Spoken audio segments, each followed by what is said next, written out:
de santé, là, pour moi, là, je suis pas habitué.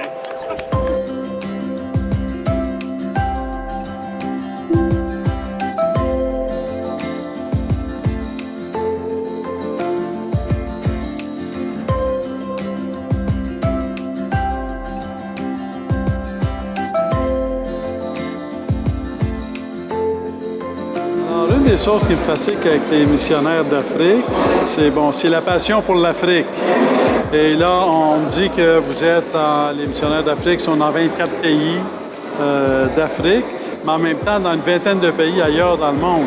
Donc la mission, c'est la mission qui vous a amené à être dans 40 pays, parce que vous êtes devenu missionnaire sur tous les continents. Maintenant, oui, mais c'est surtout dans le monde africain. Alors, au début, c'était juste sur le continent africain. Oui. Les jours, on donnait des missionnaires pour aller en Afrique. Mais maintenant, le monde africain, il est rendu partout. C'est ça, le monde africain se déplace dans le monde. Donc, et c'est ce qui vous amène à être dans la mission aussi sur d'autres continents. C'est ça. Et surtout, à l'heure actuelle, dans les pays européens, et ici, on essaie d'avoir une attention spéciale aux migrants qui viennent de l'Afrique. Puis à l'origine, les missionnaires, si on veut, on les appelait les Pères Blancs parce qu'ils étaient en soutane blanche, mais en même temps, c'est des gens qui venaient d'Europe. C'est ça. Qui étaient les missionnaires. Mais maintenant, les missionnaires d'Afrique, ça inclut des gens de tous les continents même. Oui, de l'Asie. Oui. Maintenant, on n'en a plus. De l'Australie, on en avait un qui est décédé. Okay. De tous les autres continents, nous en avons. Donc, vous avez des séminaires pour former des missionnaires d'Afrique. Ils sont où, ces séminaires-là? Ils sont, à l'heure actuelle, sont tous en Afrique à partir du noviciat et la théologie.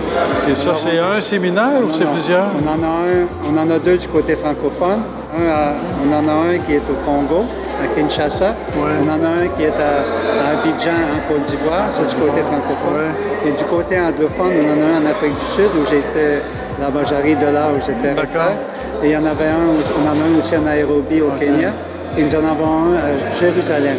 Ce qui m'a frappé en lisant votre histoire, c'est qu'à un moment donné, vous étiez des multiplicateurs de missionnaires, dans le sens, vous étiez missionnaires, mais en même temps de véritables multiplicateurs, de sorte que vous étiez directeur pour l'Afrique de 19 séminaires, donc à former d'autres prêtres, à former d'autres missionnaires, même s'ils n'étaient pas dans le missionnaire d'Afrique. Vous aviez toute une période où vous formiez vraiment des prêtres pour différents pays, différentes communautés, différents éléments. Oui. Et ce côté-là, ça s'est fait pendant une longue période? Oui.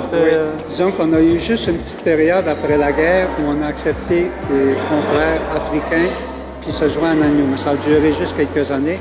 Ensuite, on a repris notre option de ne pas accepter de gens de la place pour devenir père blanc. Mais on a travaillé seulement pour le clergé diocésain pour former l'Église.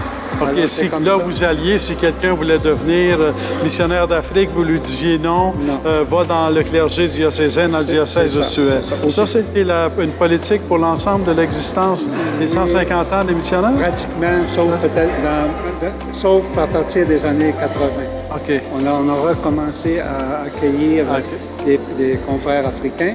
Et à l'heure actuelle, sur les 500 que nous avons en formation, il y en a 90% qui sont de l'Afrique. Qui viennent d'Afrique. Donc, c'est l'Afrique qui porte des fruits, qui produit des missionnaires, entre guillemets, là, qui enfantent des missionnaires. C'est ça que notre cardinal Lavégerie nous avait dit. Vous semez, vous commencez, mais ceux qui feront véritablement l'évangélisation, ce seront les Africains eux-mêmes. Puis là, on est en train de voir ça là, chez nous, c'est formidable. Parce que ce qui m'a frappé en lisant aussi les sœurs missionnaires Notre-Dame d'Afrique, c'est qu'elles-mêmes, elles ont aidé à fonder une vingtaine de congrégations de sœurs dans l'Afrique. C'est vraiment la multiplication de la mission. Exactement. Elles-mêmes, elles sont demeurées un petit groupe, mais si on calcule toutes leurs filles, là, elles sont... C'est ça. Donc, la mission, ça fonctionne. La mission, ça fonctionne. Parce que des fois, on trouve ça difficile ici d'être en mission, mais ce que vous témoignez, ce que votre vie témoigne, c'est que la mission, ça porte du fruit. Et on est appelé à croire en la mission. Croire en la mission, apprendre à s'investir dans la mission. Voilà. Alors, en tout cas, merci beaucoup parce que ces 150 ans nous donnent l'occasion de redécouvrir les missionnaires d'Afrique ainsi que les sœurs de la congrégation là, des Sœurs Notre-Dame d'Afrique. Puis en même temps, découvrir cette histoire qui a animé et toutes les valeurs transportées, la spiritualité qui peut nous inspirer et qui vient nous inspirer aussi aujourd'hui et qui nous fait marcher dans l'espérance. Mais je voudrais juste ajouter un petit mot. Oui. Pour être missionnaire, ça prend 3 choses. Oui. Ça prend des genoux de chameau, parce qu'il faut se mettre à genoux souvent. Il faut se mettre à genoux. Ça prend un estomac de cochon, parce qu'il faut manger n'importe quoi. N'importe quoi. Et puis ça prend des épaules d'un bœuf, parce qu'il faut porter le poids de la mission.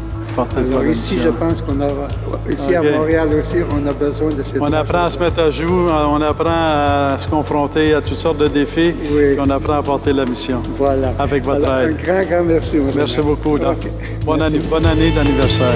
Merci beaucoup. Bien.